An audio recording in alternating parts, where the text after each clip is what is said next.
Pada tutorial kali ini, saya akan mengajarkan kalian bagaimana caranya kita melakukan uji normalitas pada data penelitian sekunder. Yang memang sumber datanya itu memang dari laporan keuangan seperti ini. Nah, di sini data kita berbicara tentang pengaruh DER, kepemilikan institusi, pertumbuhan atau tingkat growth, ya, struktural aset terhadap nilai perusahaan. Jadi ini data yang akan kita gunakan. Nah, langkah pertama yang akan kita lakukan adalah memindahkan data ini terlebih dahulu. Ketika data ini dipindahkan, kita lebih baik pindahkan secara manual. Walaupun kalau kita di SPSS, kita bisa pindahkan secara otomatis dengan cara file, kemudian open data. Kemudian kita cari Excel-nya, kita taruh di mana, seperti itu ya. Nah, tapi saya nggak akan gunakan itu, ya.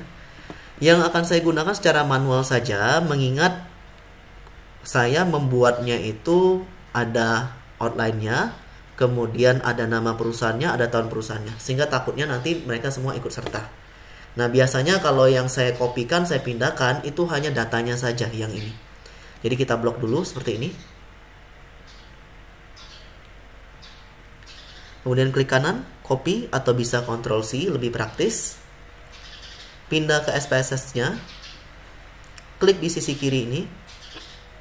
Kemudian bisa klik kanan, paste, atau bisa Ctrl V. Nanti dia akan muncul data yang kita pindahkan dari Excel tadi dalam bentuk seperti ini.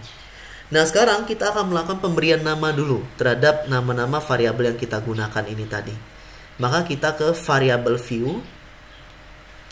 Di variable view, yang pertama kali kita input sesuai dengan nama variabelnya adalah DER. Yang kedua adalah kepemilikan institusi.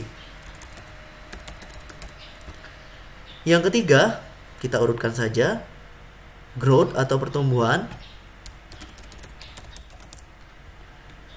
Yang keempat, aset atau struktur aset. Dan yang kelima adalah nilai perusahaan. Nah, kurang lebih jadinya seperti ini. Nah, untuk width-nya, lebarnya kita ubah menjadi 12 karena ini data sekunder, sehingga nanti akan ada banyak angka di belakang koma yang kita gunakan. Untuk desimalnya lebih baik jangan 2, tapi kita gunakan minimal itu adalah 6. Jadi 6 angka di belakang koma ya. Kita ubah seperti ini. Ya. Label biarkan seperti biasa, value juga biarkan, missing biarkan, kolom juga biarkan, lines juga biarkan. Measurement, nah ini yang paling penting. Berbeda ya dengan data primer yang kuesioner, data sekunder ini sifatnya adalah scale. Jadi data scale ini sifatnya dapat ditambah, dibagi, dikurang, dikali, diakarkan, sifatnya matematis. Maka kita gunakan datanya sifatnya adalah scale. Jadi yang disebut data skala atau scale adalah data yang bisa dioperasikan secara matematis. Mau ditambah, mau dibagi, dikurang, nilainya tidak akan berubah. Maknanya, intrinsiknya, nilai intrinsiknya nggak akan berubah. Nah, maka kita ubah semuanya menjadi scale. Nah, setelah itu kita pindah lagi ke data view. Akan jadi seperti ini. Nah, uji normalitas bisa menggunakan dua cara. Pertama, uji normalitas residual. Dan yang kedua adalah uji normalitas data. Saya akan tunjukkan cara yang pertama dulu. Cara yang pertama adalah uji normalitas data. Klik Analyze, Non-Parametric Test, Legacy Dialog, One Sample Key S. Jadi ini yang harus diklik, ya. Silahkan diklik saja.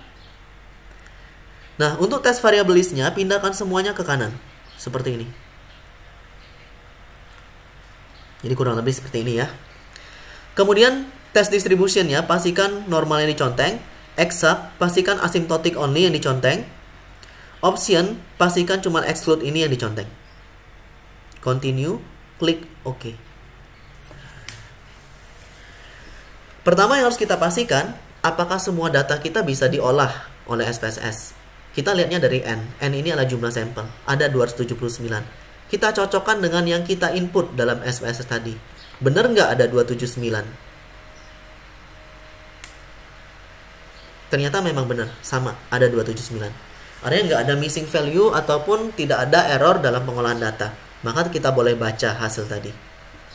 Nah, untuk membaca hasil normalitas ini, kita akan membacanya melalui kolom ya asymptotic signifikansi to tail.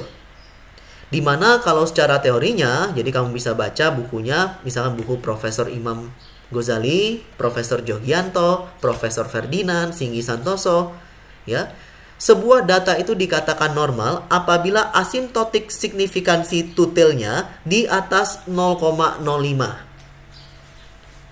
Jadi kalau di atas 0,05 dia bisa dikatakan normal. Tapi kalau kita lihat semuanya di bawah 0,05. Artinya data kita ini tidak normal. Data sekunder kita ini sama sekali tidak normal. Nah, kita akan lanjut dulu ke pengujian kedua sebelum kita berusaha untuk menormalkan data ini. Cara pengujian yang kedua itu adalah dengan menggunakan pengujian normalitas residual. Caranya analyze, regression, kemudian linear. Analyze, regression, kemudian linear. Pada bagian dependennya masukkan nilai perusahaan. Pada bagian independennya masukkan dari institusi pertumbuhan dan aset. Ya. Jadi variabel dependent ini adalah variabel yang dipengaruhi atau variabel Y-nya. Variabel independent ini adalah variabel yang mempengaruhi atau variabel X-nya. Pada bagian statistik, pastikan cuma dua ini dulu yang diconteng. Klik continue. Pada bagian plot, pastikan tidak ada yang terisi. Klik continue. Pada bagian save, pastikan kita menconteng residualnya karena kita mau melakukan pengujian normalitas residual. Jadi kita conteng residual unstandardized di sini. Bukan yang ini ya, tapi yang ini, yang sisi kanan. Klik continue. Pada bagian option, seperti ini, probability of F-nya 0,05, include-nya juga sama, klik continue juga. Pada bagian style, pastikan semuanya kosong. Pada bagian bootstrap, pastikan tidak perform bootstrapping. Ya, kita nggak akan bahas dulu tentang bootstrapping. Klik continue. Kemudian kita klik OK. Hasil ini nggak usah dibaca, di close saja hasil ini, nanti kamu malah bingung. Nanti akan muncul variabel baru, namanya residual. Ya, jadi ada variabel baru, namanya residual.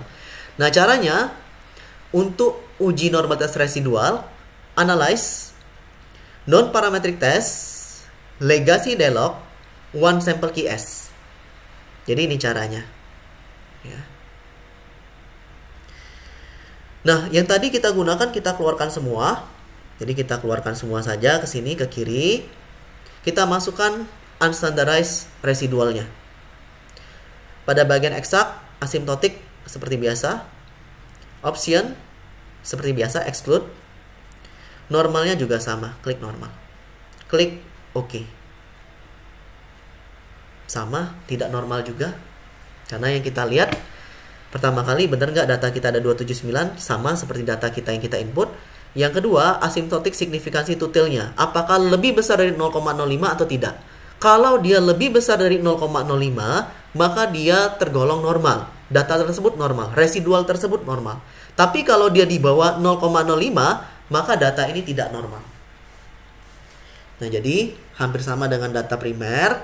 Kalau data sekunder ini tidak normal, kita bisa memakai pendapatnya Profesor Imam Ghazali. Ya, kita bisa melakukan transform data, kita bisa melakukan screening data dengan outlier, ya, atau kita juga bisa mengikuti pendapatnya dari Profesor Singgi Santoso. Ya, nanti akan saya jelaskan secara detailnya yang mana yang kita gunakan. Intinya kedua-duanya bisa kita gunakan nantinya.